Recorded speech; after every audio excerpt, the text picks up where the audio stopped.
Prezados, eu sou o aluno Enivaldo Borges de Rezende Júnior e eu optei por fazer um relato de caso.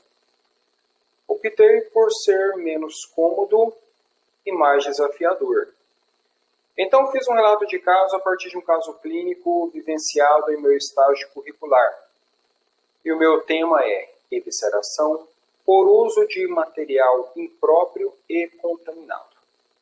Levo meus cumprimentos a todos os que estão assistindo a essa apresentação, dentre estes a minha orientadora e presidente da banca, professora Camila, e aos membros, professor Murilo e professor Eric.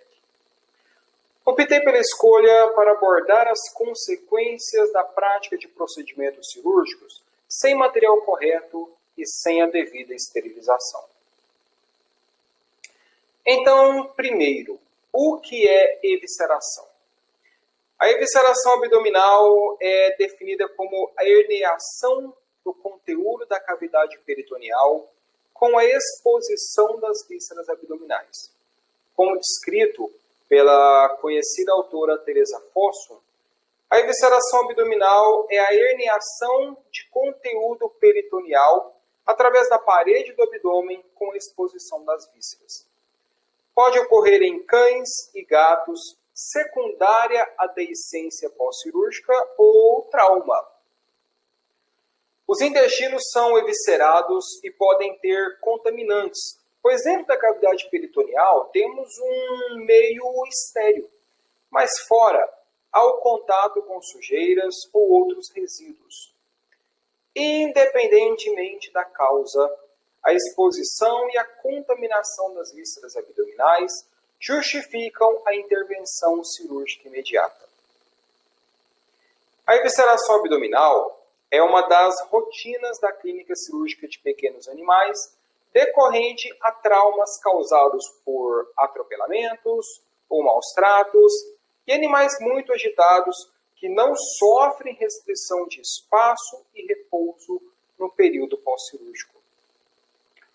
Outro fator descrito neste trabalho é a deiscência de sutura decorrente do uso de materiais contaminados ou impróprios para uma cirurgia.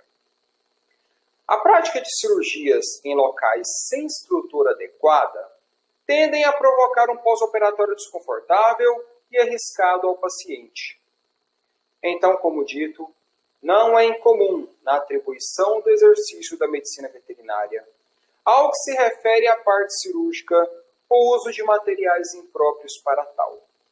Muitas vezes, devido à desvalorização do profissional, aliada à baixa remuneração, faz com que alguns profissionais não tenham condições de adquirir equipamentos e materiais apropriados. Por vezes, alguns profissionais, para evitar gastos extras, utilizam de materiais substitutos para realizar procedimentos cirúrgicos, sobressaindo aos rigores da conduta ética profissional. É de se esperar que, não estando munido de equipamentos corretos, estes estão também não esterilizados corretamente, logo podem estar contaminados. Embora a ovário-salpingo-esterectomia, abreviada como OSH, seja considerado um procedimento cirúrgico de rotina, sendo um dos mais realizados pelos médicos veterinários, como todo procedimento, podem haver riscos de complicações, pois são manuseados órgãos da cavidade abdominal e são utilizados materiais cirúrgicos de alta precisão de corte, como tesouras e bisturi, além de fios para fazer as amarrações e suturas. E falando dos fios, estes são corpos estranhos ao organismo. Então, deve-se fazer a escolha correta e levar em consideração as suas características físicas e a interação biológica entre o fio e o tecido animal. Este trabalho tem o objetivo de demonstrar um caso de uma cadela que passou por evisceração decorrente do uso de materiais impróprios e contaminados, no qual foi realizado o procedimento para reposicionamento das alças intestinais e a recuperação do paciente. Foi atendida na Clínica Veterinária Saúde Animal, no Jardim Europa, em Goiânia, uma uma cadela da raça Chow Chow no dia 15 de março de 2020, de 5 anos de idade, pesando 16 quilos e 400 gramas.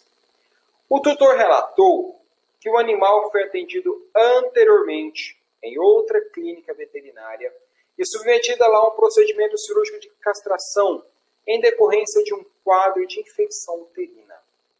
O proprietário não tinha em mãos o laudo dos exames de ultrassonografia e de hemograma feitos nessa clínica anterior. No pós-operatório, foi indicado o uso de doxiciclina, pois o veterinário suspeitou que o animal estava com hemoparasitose. Após o procedimento cirúrgico feito nesta outra clínica, houveram 2 deiscências de sutura, sendo que na primeira, eles retornaram no mesmo local onde foi feita essa cirurgia para o fechamento dos pontos. Na segunda ocorrência, o animal foi levado à Clínica Saúde Animal, onde foi o meu estágio, e lá prosseguiu o caso. Desta vez, ocorreu a abertura dos pontos dos tecidos subcutâneo e muscular, ocasionando a exposição de parte das alças intestinais, como mostra a primeira imagem. Entre a primeira e a segunda deiscência de sutura, a cadela já apresentava prostração, falta de apetite e emagrecimento. No exame físico, verificou que a cadela se apresentava prostrada, com temperatura de 37,1 graus Celsius, mucosas normocloradas e uma condição corporal de magra. O animal apresentava-se de pijama cirúrgico já aberto anteriormente pelo proprietário e, devido à deiscência de sutura, as alças intestinais elas estavam expostas, sendo que a parte que estava em contato com o pijama havia aderido ao pano, como mostra a segunda imagem. Diante desse quadro clínico, o cirurgião decidiu que o paciente necessitava imediatamente, em caráter de emergência, ser levado ao centro cirúrgico para o reposicionamento das vísceras. Desta forma, a equipe optou por realizar o procedimento mesmo sem os resultados dos exames complementares, que foram realizados durante a internação do paciente no pós-operatório. A cadela foi pré-anestesiada com midazolam e ketamina. Como indução, foi utilizado metadona e como manutenção, foi utilizado isoflurano em sistema fechado inalatório.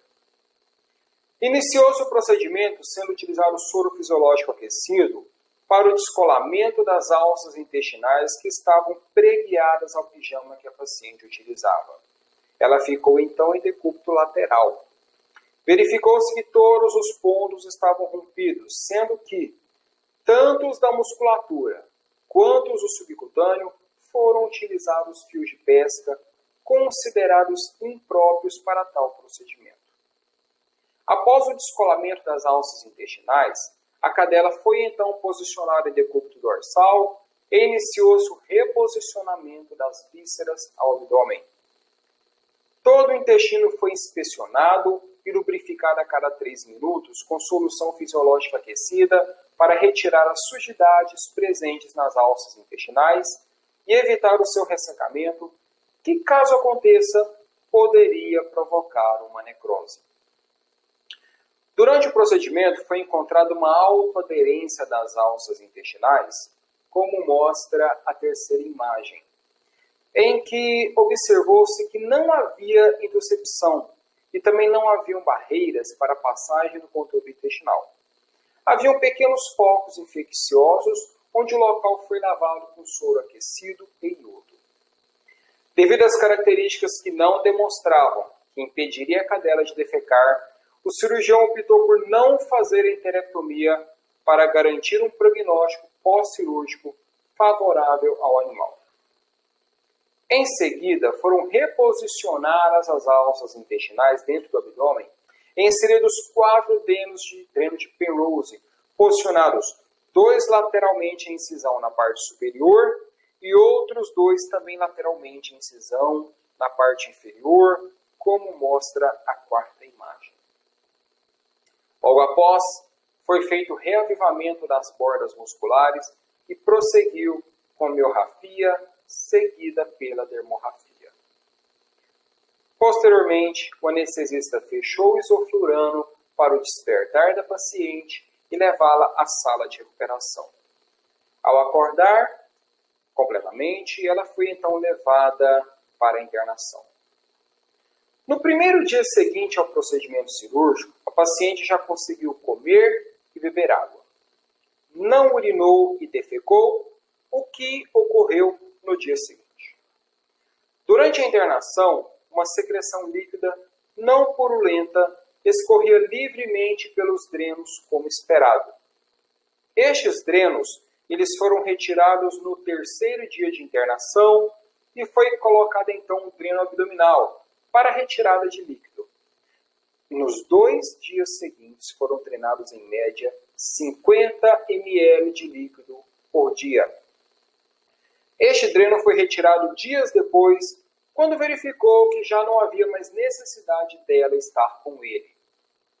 Neste período de internação, foram feitos 2 hemogramas com bioquímicas sanguíneas e 2 ultrassons. Nos hemogramas foram verificados um valor baixo de hematócrito, próximo do limiar transfusional, uma leucocitose e aumento da fosfatase alcalina que foi verificado na bioquímica sanguínea. Sobre os valores de hematócrito, a transfusão sanguínea não foi feita, pois a paciente não apresentava quadro clínico para o procedimento. A médica veterinária responsável pela paciente, ela concluiu que a causa da anemia não era em decorrência de hemorragia ou déficit eritrocitário, e sim pela inflamação, onde ocorre um sequestro de ferro em resposta a processos inflamatórios resultante da evisceração. Em relação ao aumento da fosfatase alcalina, foi considerado 3 possíveis causas que poderiam justificar esse aumento. O fato da própria evisceração e o estado em que as alças intestinais se encontravam, o estresse pós-cirúrgico e o próprio relato do tutor, ao informar que na clínica atendida anteriormente, após a cirurgia de OSH, devido a uma suspeita de hemoparasitose, foi prescrito doxiciclina. A doxiciclina é uma tetraciclina que possui efeito hepatotóxico. Nos exames de imagem foi verificado linfonodomegalia abdominal e presença discreta de líquido livre com celularidade sugestiva de peritonite. Ao todo, a paciente do presente relato permaneceu internada por 11 dias, de 15 a 26 de março de 2020, quando teve alta médica. Esta quinta imagem foi retirada no dia da alta médica, dia que ela então pôde ir para casa.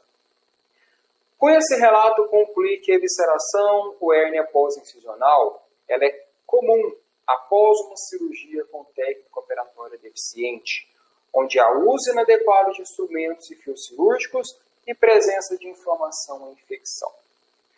Muitas vezes o tutor ele se apega ao valor cobrado e por desconhecer as técnicas e confiar na higiene do local e esterilização dos equipamentos, ele incumbe o seu animalzinho de estimação àquela clínica, o que pode, em alguns casos, trazer consequências para o paciente, submetê-lo a outro protocolo anestésico e, novamente, outro procedimento cirúrgico. Atualmente, no exercício da medicina veterinária, há um leilão de valores e serviços. E o tutor, muitas vezes, ele vai aonde mais o agrada e também onde agrada o seu bolso. Deste modo, consequências como o relato de caso abordado neste trabalho acaba delegando a outros profissionais mais equipados, mais qualificados, a missão de reparar um serviço prestado com ineficiência. Assim eu concluo meu caso, assim concluo meu relato. Obrigado a todos que assistiram até o momento. Obrigado à minha orientadora, professora Camila, que foi essencial para a conclusão deste trabalho. Obrigado à professora pelo tempo que estivemos juntos, o tempo que foi minha professora, eu aluno. Agradeço ao professor Murilo Também sou agradecido ao tempo que passamos juntos, o senhor como professor, eu aluno. Agradeço ao professor Eric, membro da banca também, foi escolhido para fazer parte dessa banca. Não fui teu aluno, mas ouvi falar muito bem do senhor. E assim eu encerro minha apresentação. Muito obrigado e até a próxima.